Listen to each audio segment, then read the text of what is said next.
What's up, everybody? This is Grant at Cause Artist. Today we are chatting with Kyle Parsons, the founder and CEO of Indosole. Indosole is a really innovative shoe company, but also now innovative technology company. They started out collecting tires from Indonesia, just off the streets essentially, and making sneakers and flip-flops out of them. So as you can probably tell, rubber is a very durable material because the first tire ever made is still out there somewhere. So that serves a great purpose for durability, but it also causes an effect when your tires go flat or they get old and they can't be used no more because they end up in landfills or they're burned or they end up in the ocean. So there's a lot of adverse effects to the life of a tire because it is so long that Indosole and Kyle wanted to find a way to combat that issue by taking tires out of landfills and before they go to the ocean or they get burned and create a product out of them that we as consumers can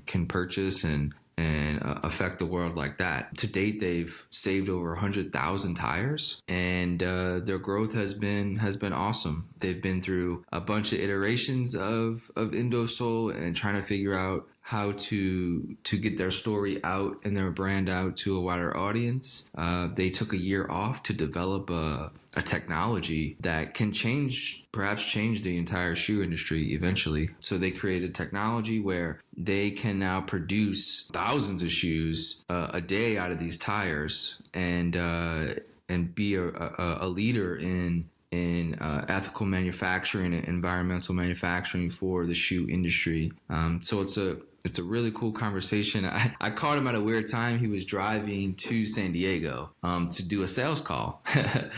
So of course, as a social entrepreneur and founder that he is, he was grinding when I talked to him in the car. So audio is a little different because it's through his Bluetooth in his car, chatting on his drive to San Diego. So but I really loved Kyle for a while, and Indosole followed them from the beginning. It's so great to see them grow to this point and be a leader in not only the shoe industry, but also the technology industry and the production of different type of materials. We're seeing such a revolution and a transition of using different materials that are environmentally friendly and are sort of upcycling products that are headed for landfills and or oceans or burned or all these different things that have negative aspects to the local communities that stuff happens in. So hope you guys enjoyed the conversation, and I'll see you next week. Thanks. All right, so let's start with when you talk to people and you conversate with them and they ask, what is Indosole? How do you explain it to them?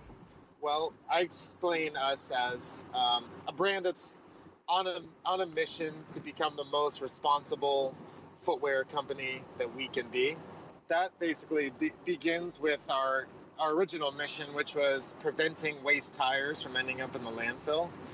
We created a unique process which turns tires into the soles of shoes, and it started with a very basic old-fashioned upcycling process, and now we have a more technologically advanced recycling process and take the tires and grind them down to a powder and make them into a mold. But the reason why I describe us as on a mission to be the most responsible footwear company that we can be is it goes beyond just what we started with, which was preventing tires from ending up in the landfill. Now we want to provide a product that fully encompasses something that we promote as conscious consumerism and a well-rounded product that offers not only recycled components but also vegan and natural materials with responsible manufacturing processes that are transparent and also rated through B Corporation. So that's really kind of our general mission. And I guess it all started in around 2004, right, with a trip to Bali that was sort of a vacation, right? And you kind of fell upon landfills, or did you see something that was different and weird, and you were like, wow, what is this? So many tires just sitting on the beach or in a landfill.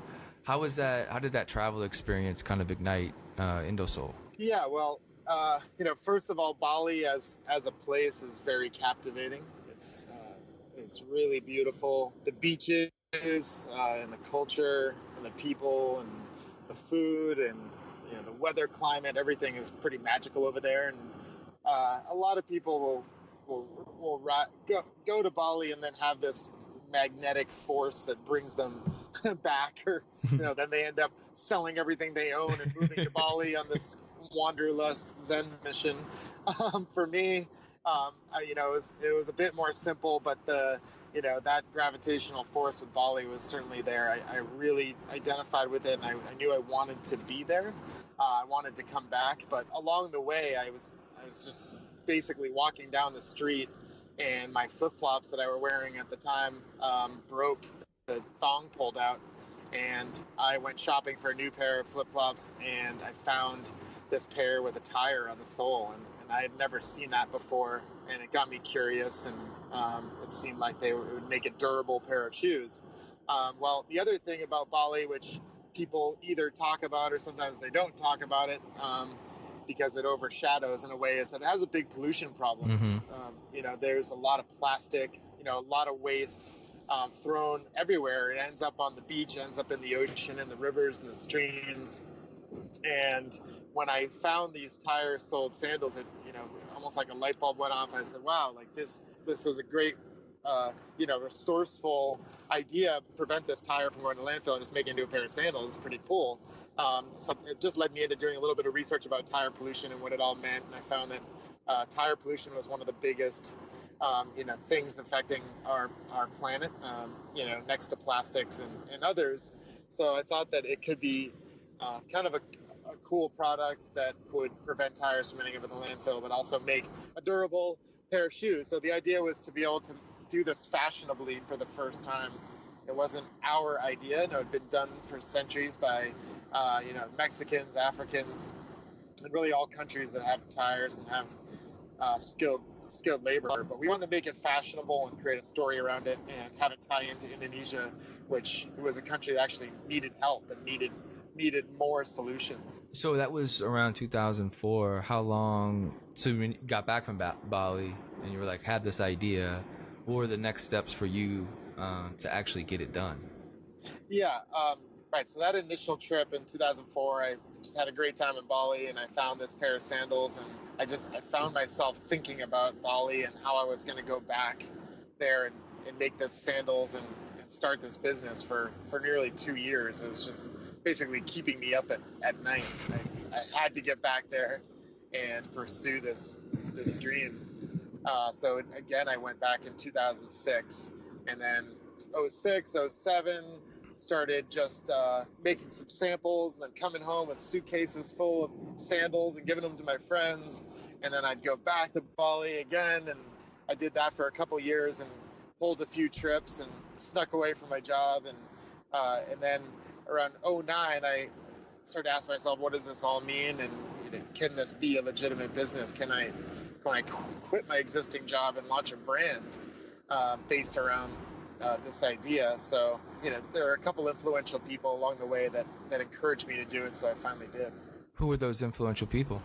Well, yeah, one started out as my roommate in San Francisco, and he had been successful in his own right, and he sold a software business that he had started from scratch. And he, kind of pulled me aside one day and he said, "Yeah, look, I've been watching you sell all these other companies' products for years. You've been selling the Ray-Ban sunglasses, you sell snowboard gear, and it seems like you do a really great job for them. Seems like you already know how to do it. You should just launch your own brand. I really think you should do it. And you know what? I'll invest in your company. I'll give you your first $10,000 and help you create a business plan and evaluation if you will quit your job and do this." And so, wow, well, 10 grand. That's a lot of money. I'm gonna do it. I'm gonna quit and I'm gonna go for this. And I took his word to heart, and I went for it. And it was super generous of him. The 10 grand didn't get us very far. We found ourselves needing a lot more money very quickly, but it was just that kick to the pants that really got me going. Well, you're in a good place to go raise more money. So was that the next step after the initial samples were made and sort of the idea of what the business model could be, and realizing that this could actually be done and actually happen? Did you just kind of go out and look for a little bit more funding, or did you launch from that 10,000? Yeah, well, I took that 10,000 that my friend Justin gave gave us, and then I matched it with a $10,000 bank loan, and then I set out to raise some capital, friends and family, anything from high school friends to college friends to extended family, and raised a bit more money. But honestly, you live and you learn with things like this, and it wasn't enough. And what I found out later is that people starting a shoe company, if you're going to really start a shoe company, you get $2 million, and then you go to the factory. And that's how a lot of the big companies Right. do it. And we took a completely different course and really bootstrapped it along, which made things challenging. But at the same time, that was our story, and that's just how we did it. And we managed to patch it together for years. And now we're in a position that we have some momentum, and we're able to seek larger capital, potentially from venture funds or social impact funds as well. Did you go back to Bali and talk to the guy that you initially bought that first sandal from, or how did you get the first production run done? Was it in San Francisco, or did you go to Bali and do it with people who have done it before?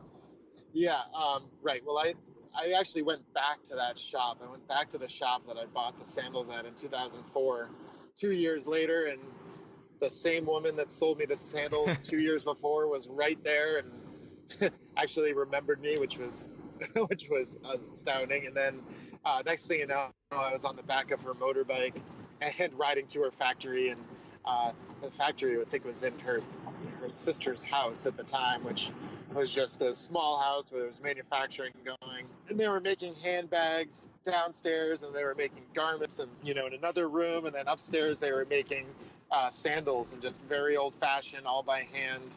And we started making our first samples together with her, but then she said, look, I just don't really have the tools and the equipment and the abilities to help you make this into a real thing. And we were all really thankful for her getting us that far. We had to seek out and find a more equipped facility, which we eventually did, and they're still our factory to this day. And that's the original group of 40 people that are hand making shoes.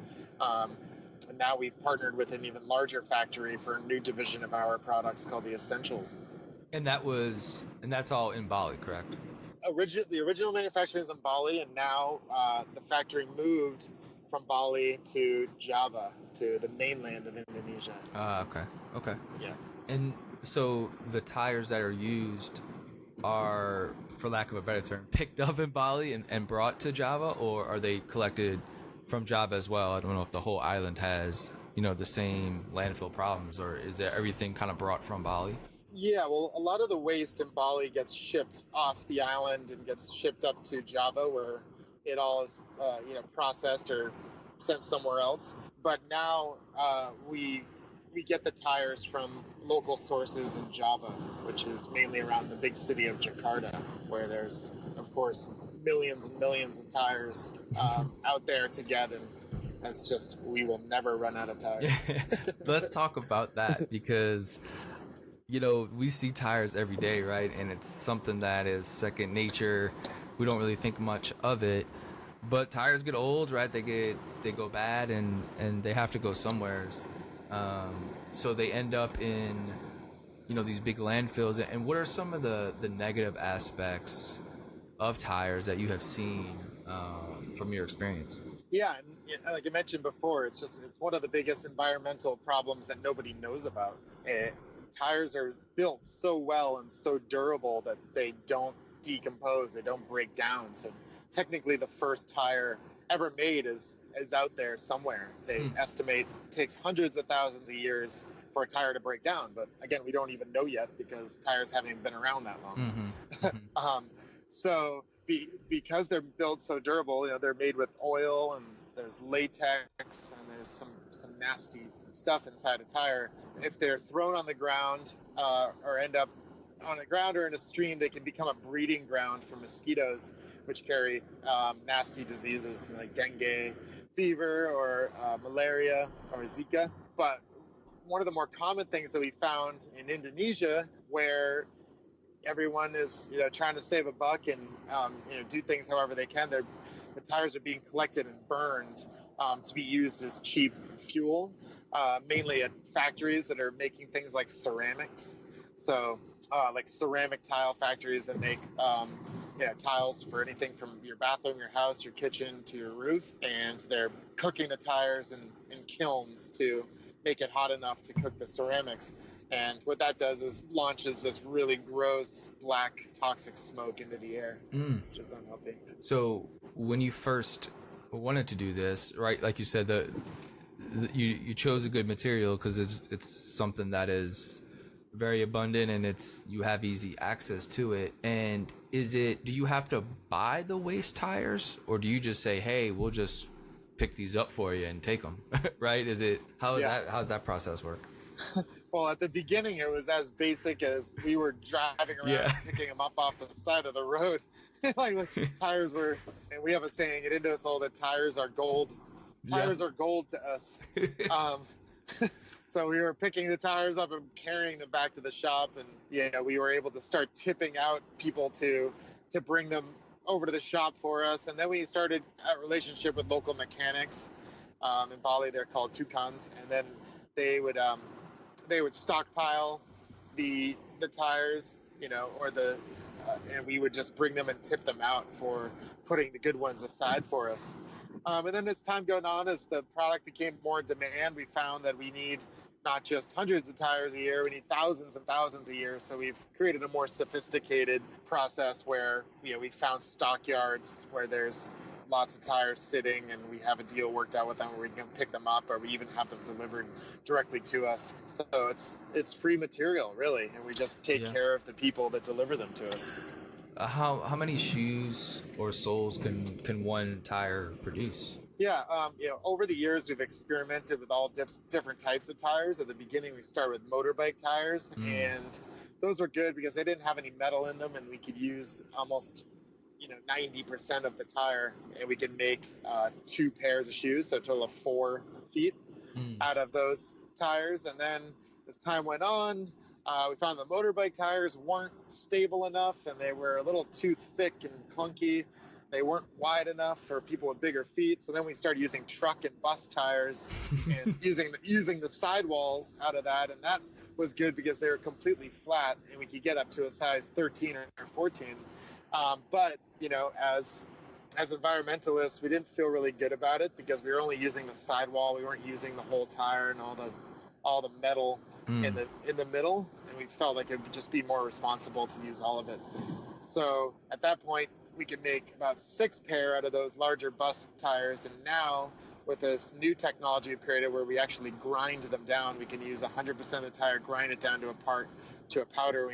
We get about 8 pair out of each tire. But our volume has gone up considerably, and with that new process, we can make our product a lot quicker, and thus we can make a greater impact over the course of time. Let's talk about that new technology that you guys did, because this is actually something you guys put R&D time into to create this new, I guess you would call it maybe a material. I'm not sure exactly what you would call it.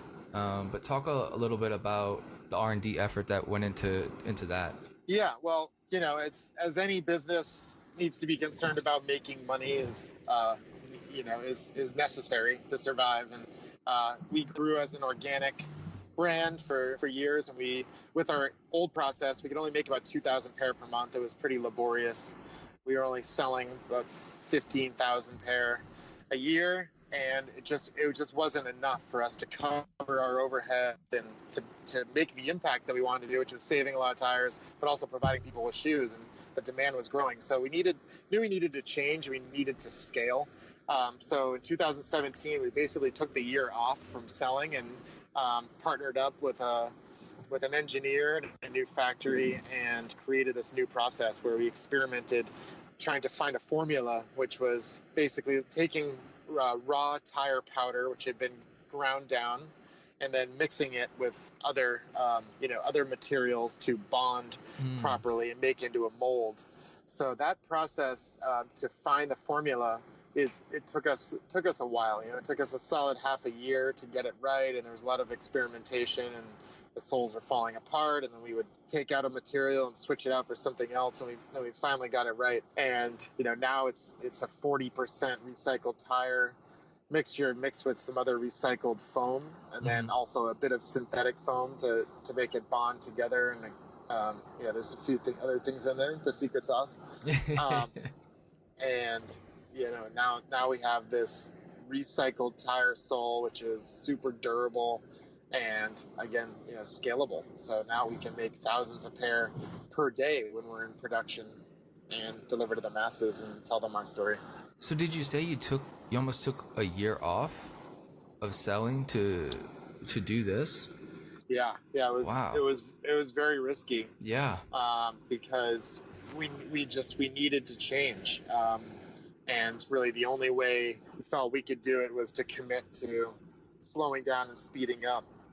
So we did, and again, it was risky because we needed to go out and we need to raise capital and find people that believed in us and that we were going to figure out this new formula and then relaunch in the market with a new product. And it was hard to get through that phase, but once we got through it, we saw an immediate increase in interest around the brand and adoption of the product just being that much better and more quality.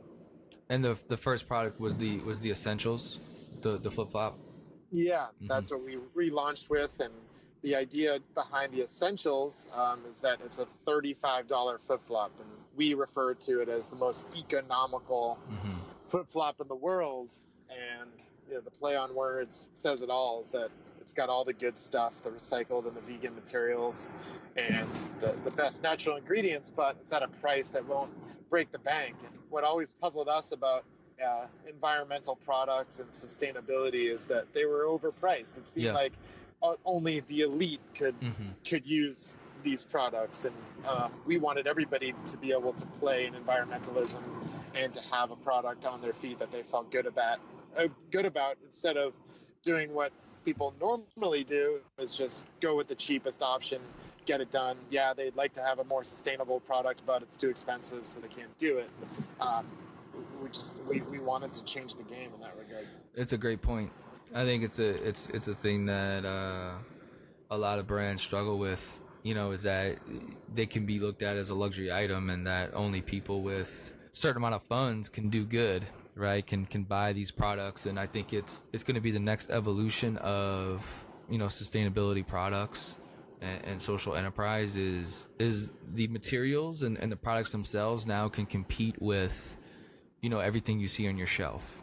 There's not a thing in stores these days or any apparel shop you can go into where there's not, an eco alternative or a socially conscious alternative. The problem is they're expensive.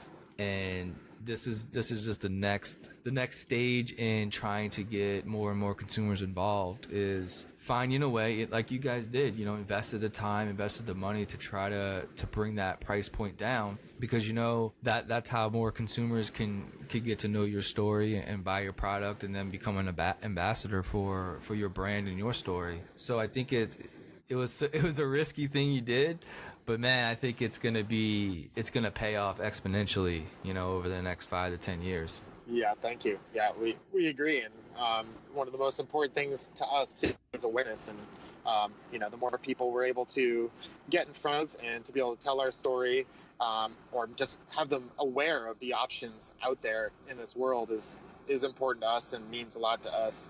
And what we find is if you get people's attention and just get them thinking, and it may be something about like a recycled tire flip-flop, but they might just start thinking about other areas of their life and how they can make changes on their own, or just be aware of products in the market, all aspects of their life.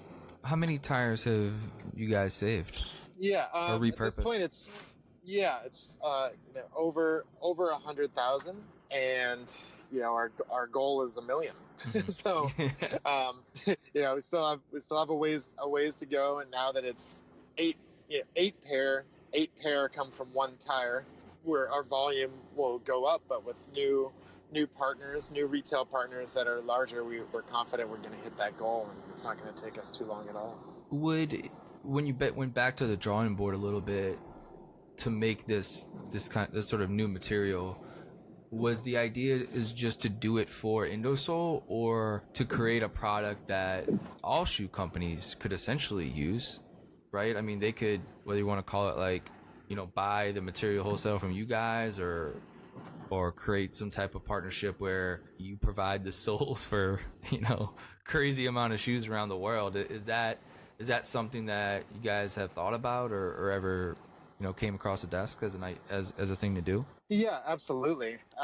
That's the long-term plan, is that ultimately we're all in this together, and we want to see more sustainable products or more footwear using tire soles, and we are happy to be the supplier of those soles for larger companies.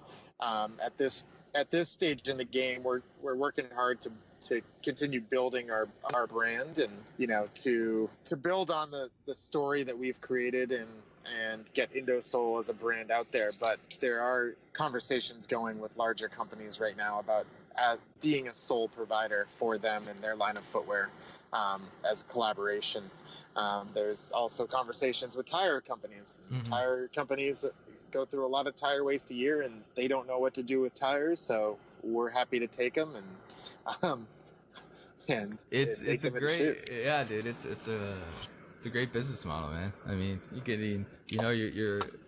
you're supplying a need for an industry, and then you're just turning that into a product that is a need for people as well, right? I mean, the flip-flops everybody owns at least one pair, so the market is pretty big.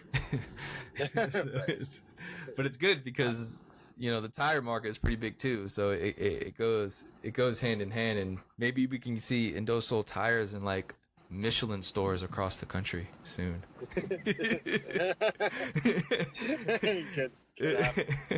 Not just REI, but all the Midas shops and all the so you guys just opened your flagship store in Bali, correct? Yeah, we opened a little store where we can tell the story and have the tire parts out there, and it can be an educational experience as well as a place to get a new pair of flip-flops. And it's been a lot of fun getting that started, and the people that we've met there have been incredible and expanded our network. And Bali as a place is becoming very popular. There's a trendy scene, mm-hmm. and there's people doing things, and not just in fashion, but also in architecture and green building and bamboo structures, mm-hmm. and there's a lot of smart people coming through there, and it's been an interesting run. Is the pollution problem there just lack of infrastructure and the ability to gather the garbage appropriately and have the same setup as sort of we do in America, where we just kind of put our trash outside, right, and it gets picked up? I guess that infrastructure is probably not there, and that's the reason for kind of trash being all over the place. Yeah, well, we trace it back to education, as a lack of education, really. And for centuries, the Balinese weren't wearing much clothing. They were living on an island, and they were eating off of banana leaves, and they weren't using plastic. So during those times when they weren't using plastic, they'd throw the banana leaves on the ground and then put it in a pile, and then they'd just burn it and light it on fire. And then plastic came around, and all of a sudden plastic was the thing and the solution to everything, and they were putting it in a pile and burning it at the end of the driveway. Well, plastic doesn't burn very well. So that was one issue.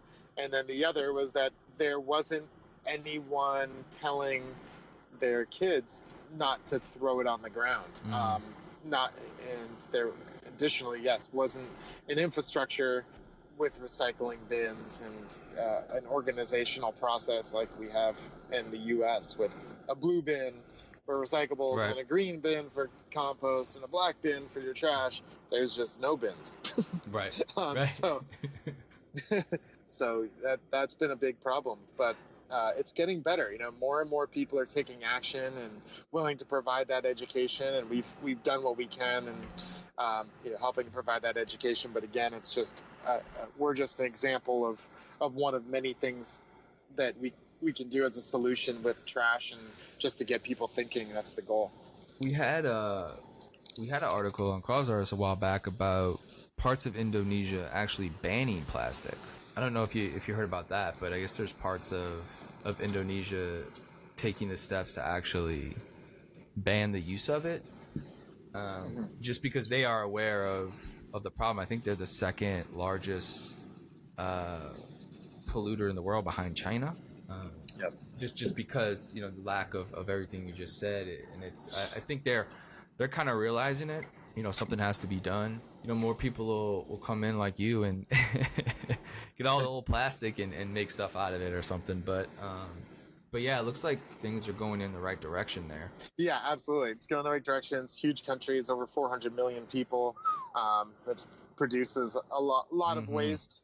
And as I mentioned, there's a lot of motivation and a lot of smart people coming out of Bali. It's the home to the Green School, which is providing a great education for young environmentalists, and they can learn about sustainable living and, you know, all of that. And they're producing some of the change makers in the world right now. And Wow. there just happens to be these two girls that are based out of Canggu, Bali, called the Bye Bye Plastic Bag Girls, and they have been the spokeswomen for banning plastic in Indonesia. And it started with just the plastic bags, and the bags were everywhere. Right. And then secondarily is the straws. So they were able to, just as young girls in high school, able to work their way up and getting in front of the government of Indonesia and having them really take a look at the problem, which they were putting a deaf ear to for so many years. And now that it's acknowledged as a real problem, they're actually taking action. And they're saying that by I believe it's 2023, there'll be a full ban on plastic bags and straws, and then and then we'll work on water bottles as well. Yep, that's the next huge thing. So we're gonna have to just find a alternative because people love their bottled water, man. So that's gonna be a tough hurdle. Yeah, right. And it's a problem in every country. So so it's been 10 years, man, this journey with Indosole. So what have been some of the lessons you've learned and some of the hurdles that you faced, you know, both expected and unexpected? What have you learned from this last decade of trying to build a business? Yeah, well, I'm thankful for everything I've learned, and it's been so much. Just anything just about pollution into repurposed and recycled goods, and what those capabilities are, just down to the brass tacks of being an entrepreneur and a business owner, and how to pay the bills, complete the registrations, set up a business, raise capital, and all of those little things, which have just been an incredible journey, that I'm really thankful for each and every one of them. And I won't lie to you, it's been extremely challenging pioneering a niche in a huge saturated market as a severe underdog coming with a new story that nobody's ever heard of. And in a lot of ways, I feel like the universe has looked out for us and kept us going, where, when we've been down, somebody's come along and lent us a hand, and there are many people in that sense. For example, we've been financed through Kiva loans for years, and I know that you're familiar with Kiva, but it's a crowdsourced 0% interest loan. And our first one was a $5,000 loan at 0%, funded by a couple hundred people. And then we've worked our way up the ranks by taking loans and repaying them. And most recently, we got a $100,000 0% interest loan funded by over 3,000 people. And that really meant a lot to us, and just shows that people care and they back our mission. And what's wonderful for us too is, in addition to getting the money at the best interest rate you could possibly get, yep, which is zero, we get a lot of brand evangelists too, which are willing to wear our product and help us tell our story. And that's all through Kiva, correct? Yes. So they've kind of grown themselves from doing, $25, $50 loans to, $5,000, $10,000, now $100,000. That's pretty impressive. I didn't know that they reached that high of 0% loans. I thought they were, still around sort of the, $100, $200 for the local villager, trying to create a fruit a fruit market or something like that, right? That's kind of what they started as. Yeah. But that's awesome that they have done that. So now, I mean, that's just another resource for everybody out there to raise money, from people all around the world. It's a really amazing time that we live in, where if people believe in what you do, $25 can go a long way, because you multiply that by 1,000 people, all of a sudden you got some capital that you can start your dream with. Yeah, absolutely. So it's these types of resources are becoming more available now than ever. And when we started Indosole, and just even back in 08 or 09, there was so little. I mean, there wasn't much access to capital for a small company like ours. You had to know somebody, you had to go the friends and family route. And now, like you said, we do live in a great time, and it's getting better for young entrepreneurs. So some of the successes have been, how many stores are you guys in now?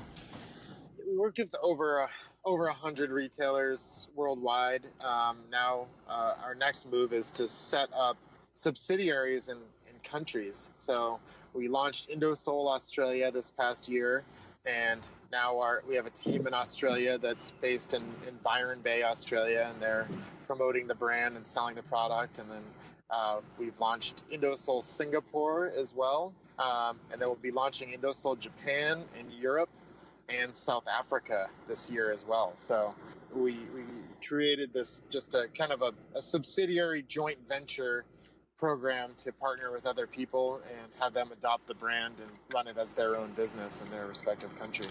So kind of like a franchise? Yeah, so more like a licensee. Okay. So they kind of sell the brand, or will they set up shop, like have a physical shop there? Yeah, they're the majority owners. Gotcha. They're basically like a distributor, but they register the brand. Indosole Australia, for example, registered in their name. Indosole as a company owns a percentage, and we give them an amazing deal on product, and then they resell it, and then we share in the profits. That's awesome. That's a great model in itself. Yeah, it's something we're really excited about, and it gives us the opportunity to grow with, while being restricted capital-wise, and to partner up and also give other people the opportunity to succeed off of what we've spent years building too. So we have a great foundation, and they're able to plug in to our systems and run it on their own. That's pretty incredible. I really like that idea a lot. I think that's going to be, so the idea is just to be in as many countries eventually as you can. Yeah, as long as it makes sense, and as long as it's the right partner. But what we're finding now is there's a lot of people that want to do this, that want to live this lifestyle. Yeah. Maybe on the surface level, they see our lifestyle, and they're like, that looks so much fun, and then maybe they get into it and they're like, oh, this is a lot of work too. But yeah. it's making a difference and making an impact is in style right now. And like you pointed out, shoes are not going away, and neither are tires, and there'll always be a need for a product like ours. So we're doing our best to capitalize on it and spread our wings. Well, I appreciate you taking the time, man. I know you're a busy guy, and the future is going to be pretty incredible for the Indosole team. So, thankful for all your work that you've been doing, and for the movement itself. I think you're a pioneer. I think the company is a leader in the industry, not only shoes, but just a sustainable lifestyle, movement and culture that you have helped create, along with a lot of other brands around the world. But I think you guys are ahead of the game and one of the leaders. So thanks for that, and let's keep making awesome shoes. Yeah, I appreciate that, and thanks to you too for your support over the years, and thanks to everyone for listening. Truly appreciate